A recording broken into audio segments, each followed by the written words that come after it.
"No, that's not possible." My ex-husband's voice barely rose above a whisper, but in the silent courtroom, everyone heard it. He had spent the last 2 days trying to convince the judge that I was an unstable, broken veteran whose combat injuries had made her unfit to raise a child. His expensive attorney stood confidently beside him. His mistress, now his wife, sat in the gallery with her arms folded, wearing the same smug expression she'd carried into court every morning. Then the judge opened my military file. He quietly adjusted his glasses. He read one sentence. That was all it took. The color drained from my ex-husband's face as though every drop of blood had abandoned him at once. "No," he whispered again. "That's not possible." The judge slowly looked up. "It appears," he said calmly, "that this court has been given an incomplete picture." At that moment, I realized something. For the first time in nearly 10 years, Daniel was afraid. Not because of me, because of the truth. And the strange thing was, I had never tried to hide it. He had simply never cared enough to ask. 9 years earlier, I didn't come home from my final deployment looking like a hero. I came home in pieces. The military flight landed at Pope Army Airfield just outside Fayetteville, North Carolina, on a gray October afternoon. I barely remember the landing. Pain medication blurred everything. I remember the smell of antiseptic, the heavy weight of my left leg wrapped in braces, the throbbing ache in my ribs every time I tried to breathe. I remember looking out the small window and thinking how green North Carolina looked after months overseas. Mostly, I remember thinking I was finally coming home to my husband and my baby boy. Our son Noah was only 3 months old. I had kissed his tiny forehead before leaving for what was supposed to be a short deployment. Instead, everything changed. Our convoy was caught in an attack during a humanitarian evacuation. I helped pull 2 young soldiers from a burning vehicle before another explosion threw me several feet across the road. Broken ribs, a shattered pelvis, severe damage to my left knee, months of rehabilitation ahead. The doctors told me I'd walk again eventually, but it would take time. Time I believed my family and I would face together. I couldn't have been more wrong. Daniel met me at Walter Reed with flowers. Looking back, I think he bought them because people expected him to. He smiled for photographs, held my hand while nurses watched, even kissed my forehead. I remember thinking how lucky I was. I didn't realize he had already made up his mind. 2 days later, after I was transferred closer to home, he came into my hospital room carrying a manila envelope. He didn't sit down. He didn't ask how therapy was going. He didn't ask whether I needed anything. He simply placed the envelope on my blanket. I've already signed everything. I frowned. What is it? The divorce papers. For a moment, I honestly thought the medication was making me hallucinate. What? I can't do this anymore, Emma. I stared at him. We have a baby. I know. I'm still in the hospital. I know. I can't even stand. He looked away. Then he said words I will never forget. I didn't marry someone I'd have to spend the rest of my life taking care of. The room became unbearably quiet. I searched his face for even the smallest trace of guilt. There wasn't any. What about Noah? I'll send child support. You haven't even held him this week. He'll be better off without all this. He gestured toward my wheelchair, toward my braces, toward me. For years, I wondered whether he regretted saying those words. Now I know he meant every one of them. 3 days after I was discharged, I was taken home by my older brother, Michael. Daniel wasn't there. His closet was empty. Half the furniture was gone. So were the family photographs. The only thing waiting for me on the kitchen counter was a folder from his attorney. Later that afternoon, my neighbor quietly walked across the street carrying a casserole. She hesitated before speaking. I wasn't sure if anyone had told you. Told me what? I saw Daniel yesterday. My stomach tightened. He was moving into a condo downtown. She paused. He wasn't alone. I already knew. Somehow, I already knew. A week later, another military spouse sent me a picture she accidentally took at a restaurant. Daniel laughing, holding hands with a woman from his office. The same woman he'd always insisted was just a coworker. The timestamp on the picture was from before my deployment ended, maybe even before it began. The affair hadn't started after my injuries. It had simply become easier for him to stop pretending. Meanwhile, every morning started the same way. Pain medication, physical therapy, learning how to transfer from bed to wheelchair without dropping Noah, trying not to cry when my ribs screamed every time I picked him up. My VA therapist once asked what frightened me most.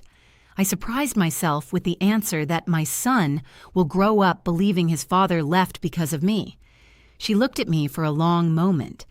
Then she said something that stayed with me. Children don't remember who walked away. They remember who stayed. That sentence carried me through the darkest nights. Some evenings I slept sitting upright because lying down hurt too much. Other nights, Noah cried for hours with colic while I shuffled through the hallway using a walker, praying my leg wouldn't give out before he fell asleep. There were moments I wanted to quit. Moments I wondered whether Daniel had been right. Then Noah would wrap his tiny fingers around mine, and suddenly I had another reason to stand. Literally, every painful step during rehabilitation became a promise. Not to prove Daniel wrong, but to make sure my son never doubted that someone would always fight for him. I had survived a battlefield. Now I had another war to win. People love to say that time heals all wounds. It doesn't. Time simply gives you more chances to decide what you're going to do with the wounds you already have. For me, healing wasn't measured in months. It was measured in tiny victories. The first time I stood without someone catching me. The first time I walked across the living room using only a cane. The first morning I managed to lift Noah out of his crib without crying from the pain in my ribs. Those moments mattered more than any medal I'd ever received, because nobody applauded them. Nobody pinned a ribbon on my chest, but they were victories all the same. Every weekday began before sunrise. Noah usually woke around cheerful long before I was ready to face another day. I'd ease myself out of bed, gripping the nightstand until my left leg steadied beneath me. The doctors had been right. I walked again, but I never walked the same. Cold mornings reminded me of every fracture. Rain made my knee ache like an old injury from another lifetime. Still, I walked. After feeding Noah, my brother Michael would stop by before heading to work.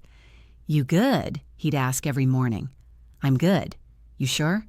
No, that became our running joke. He'd laugh, kiss Noah on the forehead, refill anything around the house that needed fixing, and leave without making me feel like a burden. He never once treated me the way Daniel had. My parents lived in Arizona, nearly 2,000 meters away, but they called every evening. Mom sent care packages.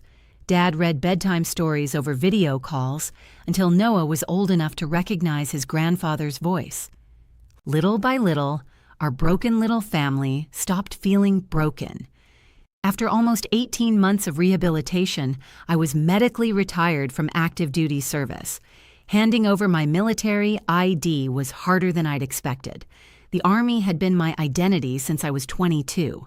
Now I had to figure out who Emma Carter was without a uniform. Fortunately, one of my former commanding officers refused to let me disappear. Colonel Diane Foster called me one afternoon. "I hear you've been sitting at home too long. I have a 4-year-old. So do half the people at the Pentagon." I laughed. "I can't relocate. I didn't ask you to." She offered me a civilian position with a Department of Defense logistics contractor in Raleigh. It wasn't glamorous. No deployments, no command, no rank, but it allowed me to use everything I'd learned over 20 years in uniform while spending every evening at home with Noah. I accepted. Money was still tight. I sold my SUV and bought a reliable used sedan. Our townhouse wasn't fancy. The carpet had seen better days. The kitchen cabinet squeaked. The backyard was barely big enough for a swing set, but it was ours. More importantly, it was peaceful. Daniel faithfully paid the child support ordered by the court. Nothing more. No birthday cards, no Christmas visits, no phone calls. Sometimes months passed without Noah even mentioning him. When he finally became old enough to ask difficult questions, I promised myself I wouldn't poison his heart. One evening after his kindergarten graduation, he climbed onto the couch beside me. "Mom." "Yeah, buddy. Why doesn't my dad come?"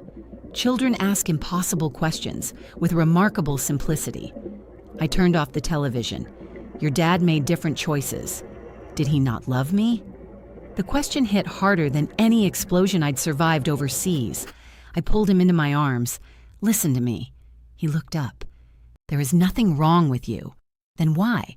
Sometimes grown-ups make selfish decisions. Is he a bad man?" I thought carefully before answering.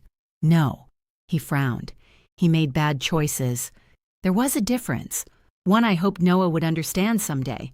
As the years passed, I watched my son become the kind of young man every parent dreams of raising. He held doors open for strangers. He thanked waitresses. He helped elderly neighbors carry groceries without being asked. Every Veterans Day, he insisted on placing flowers beneath the local memorial. Not because I told him to, because he wanted to. He became fascinated with military history. He devoured books about World War II, read biographies of Medal of Honor recipients, watched documentaries with his grandfather. One Saturday morning, he looked at me across the breakfast table.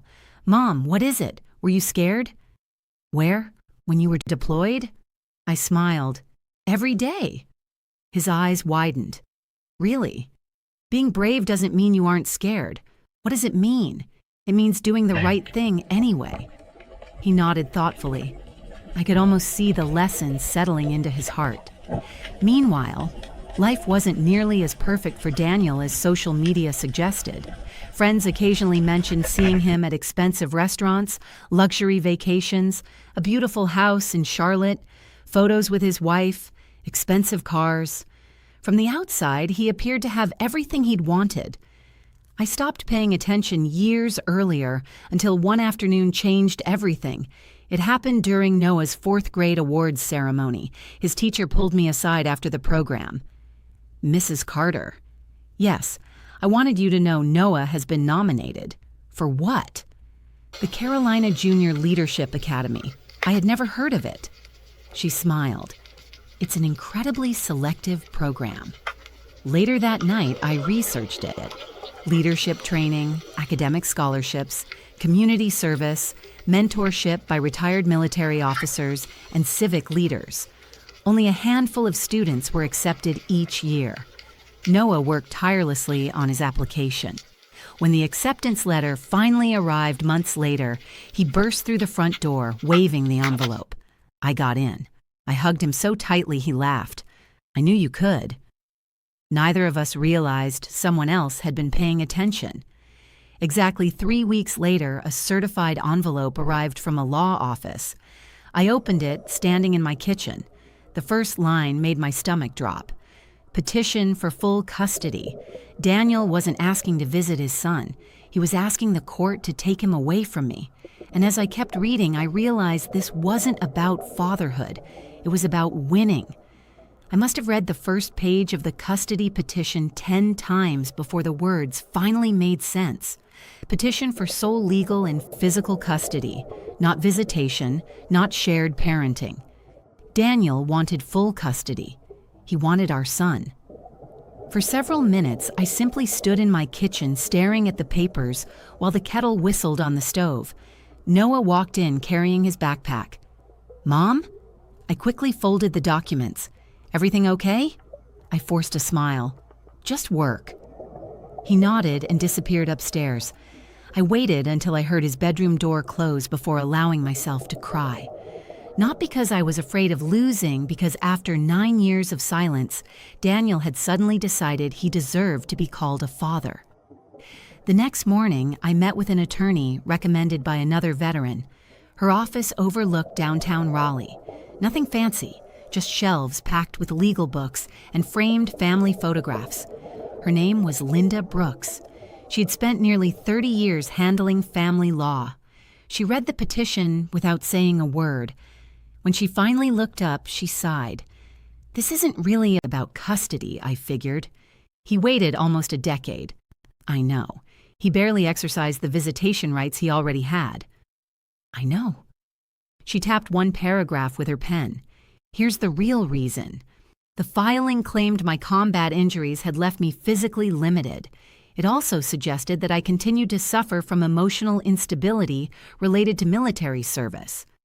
Daniel's attorney argued that Noah would enjoy greater opportunities and a more stable home environment if he lived with his father. I laughed. Not because it was funny, because it was absurd. A stable home? Linda nodded. We're going to need documentation. I've got medical records. We'll need more than that. I've completed every VA evaluation they've ever asked for. Good. I've worked full-time for 7 years. Excellent. My son's teachers know me. We'll call them. She leaned forward. Emma. Yes. Tell me something. What? Have you ever hidden anything from the court? No. Have you ever lied about your medical condition? Never. She smiled. Then don't start worrying. I wanted to believe her, but I'd spent enough time in life to know that truth didn't always win quickly. Sometimes it had to fight. Over the next several weeks, we gathered records, school attendance, medical evaluations, employment history, volunteer work, letters from neighbors, statements from Noah's teachers. Every document painted the same picture: a stable home, a healthy child, an involved mother. Meanwhile, Daniel's attorney seemed determined to turn my military service into a liability.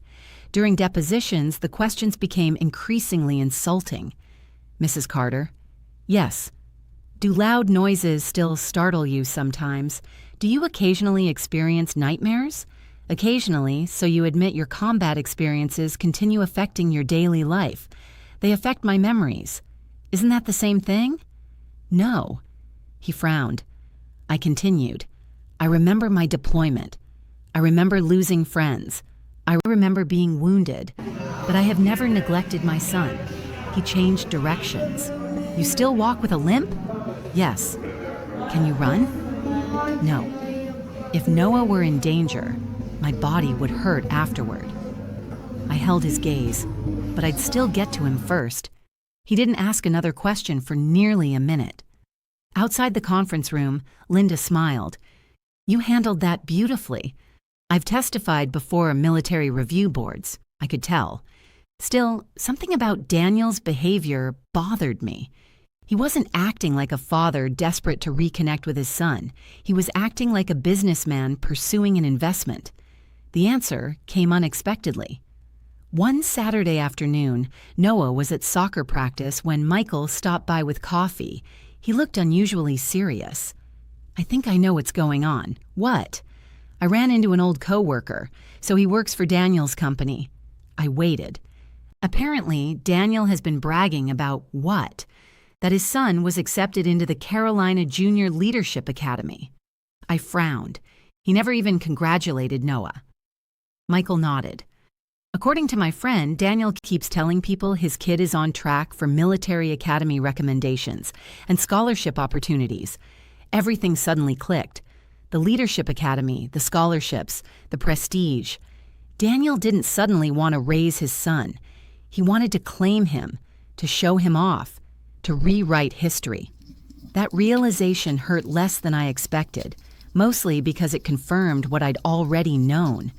He still hadn't changed. The trial began in early spring. The county courthouse felt strangely familiar. Military hearings had taught me to stay calm under pressure. Still, family court was different. This wasn't my career.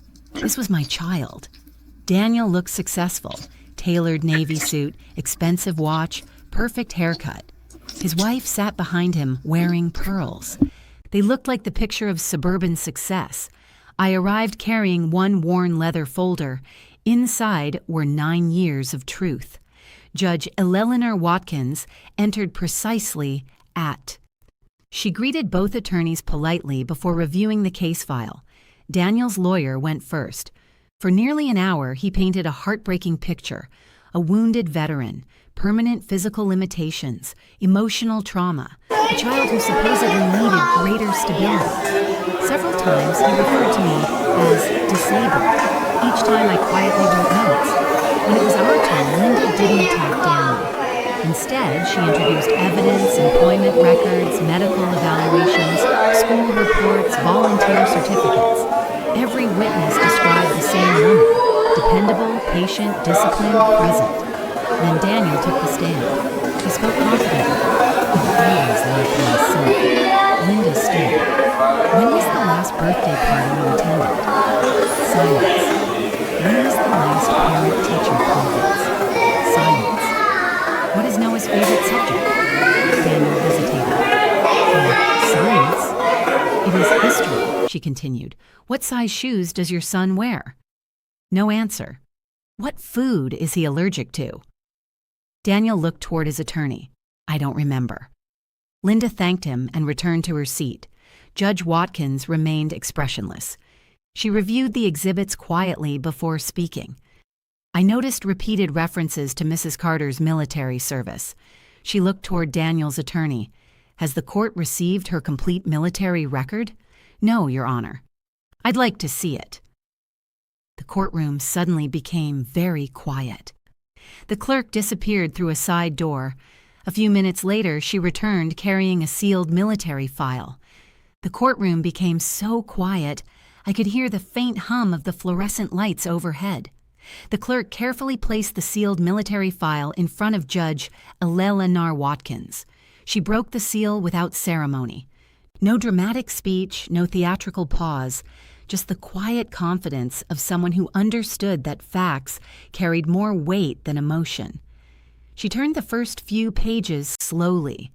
Service history, promotions, performance evaluations, medical reports, awards.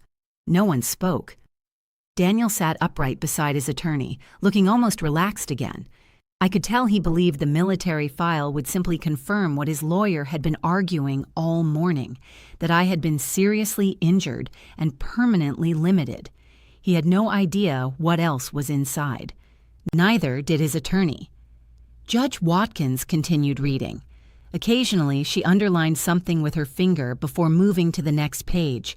Then she stopped. She didn't reach the end of the file. She stopped halfway through. Her eyes rested on one paragraph for several long seconds. She read it again. Then she looked toward me. "Mrs. Carter." "Yes, Your Honor. Was this portion ever classified?" "Yes, ma'am." "And it has since been declassified?" "Yes." She nodded once. "I see." Across the room, Daniel shifted in his chair. For the first time all morning, he looked uneasy. The judge adjusted her glasses. "I'm going to read one sentence into the record. Every person in that courtroom seemed to lean forward at exactly the same moment." She read calmly. Despite sustaining multiple life-threatening injuries, Lieutenant Colonel Emma Carter repeatedly refused evacuation until every soldier and civilian under her protection had been safely evacuated. Military psychological evaluations conducted afterward unanimously concluded that her decision-making under extreme stress remained exemplary and that she demonstrated extraordinary judgment, emotional stability, and unwavering devotion to those in her care. Silence. Absolute silence. The sentence hung in the courtroom like a bell that had just been struck. I closed my eyes for a brief second. I hadn't heard those words spoken aloud in years. When I opened them again, Daniel had gone completely pale. His mouth opened slightly. "No," he whispered. His eyes never left me. That's not possible." Judge Watkins looked directly at him. "Mr. Carter?" He didn't answer. "I assume your attorney has reviewed this document." His lawyer looked genuinely confused. "No, Your Honor. I was never provided the complete military record." The judge raised one eyebrow. "Interesting?" Daniel's attorney quickly flipped through the copy the clerk had handed him. His expression changed with every page. He stopped at the same paragraph. Then he turned 2 more pages, another, then another. Finally, he slowly closed the file. Not slammed, not dropped, simply closed it. He removed his glasses and rubbed his forehead. That quiet gesture spoke louder than any objection could have. Linda leaned toward me and whispered, I think their case just collapsed. But the hearing wasn't over. Judge Watkins folded her hands. Mr. Carter. Daniel finally looked up. You have repeatedly argued that Mrs. Carter's military injuries rendered her incapable of making sound parental decisions. Yes, Your Honor. Yet the official evaluations performed by the United States Army conclude precisely the opposite. Daniel swallowed. I wasn't aware, the judge interrupted him. I believe that has become quite obvious. A few people in the gallery shifted uncomfortably. Judge Watkins continued. This court also has before it 9 years of school records. She looked down again. Perfect attendance at parent conferences. She turned another page. Volunteer work, another page. Medical appointments, another. Teacher evaluations. Then she looked at Daniel. I have found no evidence that Mrs. Carter has ever failed to place her son's needs ahead of her own. She paused. I have, however, found substantial evidence that you voluntarily chose not to participate in your son's life for nearly 9 years. Daniel's attorney stood. Your Honor, she raised one hand. I'm not finished. He sat back down. The judge turned toward Noah. Our son had quietly remained beside the court-appointed child advocate throughout the hearing. He wasn't frightened, just confused. Judge Watkins smiled gently. Noah. Yes, ma'am. Do you love your mother? He looked surprised by the question. More than anybody. Does she take good care of you? Every day. What do you want this court to know? Noah hesitated. Then he answered with the simple honesty only a 10-year-old can. My mom never quit. The courtroom fell silent again. My leg got hurt playing baseball last year. He glanced toward me. Mom carried me into the emergency room even though her own leg was hurting. His voice cracked. She always says soldiers don't leave people behind. He smiled, and she never left me behind either. I felt tears rolling down my face, not because I was embarrassed, because every difficult day, every painful therapy session, every lonely birthday, every sleepless night had somehow led to this moment. Judge Watkins quietly removed her glasses. Thank you, Noah. When she looked back at Daniel, her voice remained calm, but it carried unmistakable disappointment. Mr. Carter, there is a significant difference between becoming interested in a child, she paused, and becoming a parent. Daniel lowered his head for the first time since I'd known him. He had absolutely nothing to say. Judge Watkins remained silent for several moments before delivering her decision. No one moved. No one spoke. Even the courtroom clock seemed louder than usual. Finally, she folded her hands and looked directly at Daniel. Mr. Carter, this court recognizes the importance of a child having both parents in his life. Daniel straightened slightly. For a brief second, hope returned to his face.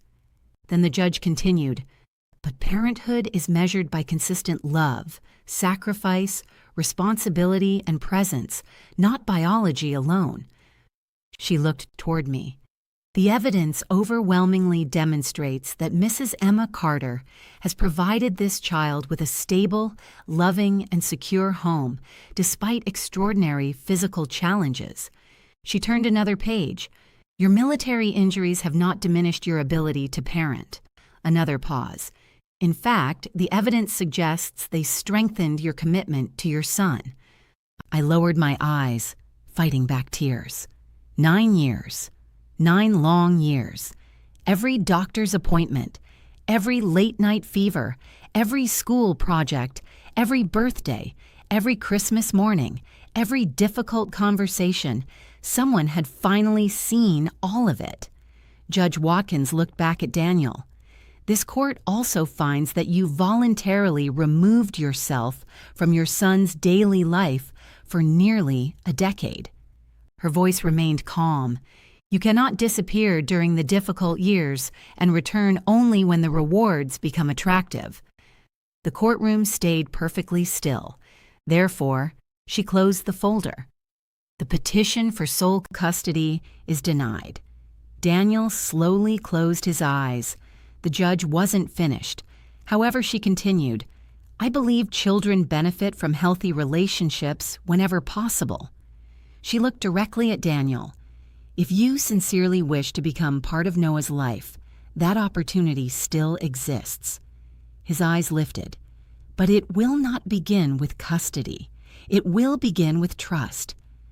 She ordered a gradual visitation schedule supervised by a family counselor. No sudden changes, no disruption to Noah's life. Every step would depend on Noah's comfort and emotional well-being. The hearing was over. People quietly gathered their papers. Linda squeezed my shoulder. You earned this. I don't know if I did, she smiled. You've been earning it for 9 years. Outside the courthouse, spring sunshine warmed the courthouse steps. Reporters weren't waiting. There were no television cameras, just ordinary people walking to their cars after another ordinary day in court, exactly the way I preferred it. Michael wrapped me in the biggest hug he'd given me since I came home from deployment. I told you, you did. No one was taking that boy away. Noah hugged both of us at once. For a few precious moments, everything felt wonderfully normal. Then I heard footsteps behind me. I turned. Daniel stood several feet away. He looked older, not because of gray hair, because something inside him had changed. His wife remained near the courthouse entrance, but didn't come any closer. For the first time in years, Daniel looked directly into my eyes. I owe you an apology. I waited. I should have been there. Yes, I was selfish. Yes. I convinced myself leaving was easier. I nodded. It was. He looked toward Noah. I kept telling myself I'd have time later. His voice cracked. 9 years disappeared. There wasn't much left to say. No speech could return Noah's first steps, his first baseball game, his first day of school, his nightmares, his birthdays. Those moments belong to the past. I can't change what I did, Daniel said quietly. No, but I'd like the chance to become a better father. I looked toward Noah. This wasn't my decision anymore. He was old enough to have a voice. I knelt beside him. You heard everything. He nodded. What do you think? He thought longer than most adults would have. Finally, he looked at his father. You hurt my mom. Daniel closed his eyes. I know. You hurt me too. I know. Another long silence followed. Then Noah said something I'll never forget. I don't forgive people because they deserve it. He glanced at me.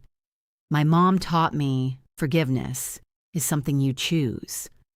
Daniel began crying. Real tears, not courtroom tears. The kind that come when someone finally stops lying to themselves. I'd like to get to know you, Noah continued. But slowly, Daniel nodded immediately. As slowly as you need. That was the beginning. Not of a perfect family. Those only exist in movies, but of an honest one. Over the next year, Daniel showed up. Not perfectly, sometimes awkwardly, sometimes uncertain, but consistently. Family counseling wasn't easy. Neither was rebuilding trust. Trust grows much more slowly than it's broken.